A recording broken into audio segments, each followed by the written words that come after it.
کہتے ہیں کہ کسی مالدار بخیل کا بیٹا بہت سخت بیمار ہو گیا۔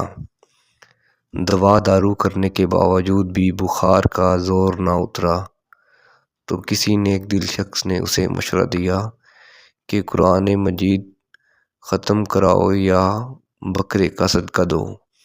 یہ سن کر مالدار بخیل سوچ میں پڑ گیا اور پھر بولا، قرآن مجید ختم کرنا زیادہ مناسب ہے کیونکہ منڈی دور ہے اور آنے جانے میں بہت وقت ضائع ہوگا۔ اس کی یہ بات سن کر نیک آدمی نے کہا، قرآن مجید ختم کرنا اس لیے پسند آیا کہ قرآن اس کی نوک زبان پر ہے اور روپیہ اس کی جان میں اٹکا ہوا ہے۔ حاصل کلام: بخیل وقت کی نزاکت کو مد نظر رکھنے کی بجائے ہمیشہ دولت کو دیکھتا ہے، خواہ دولت نہ خرچ کر کے نقصان ہی اٹھانا پڑے۔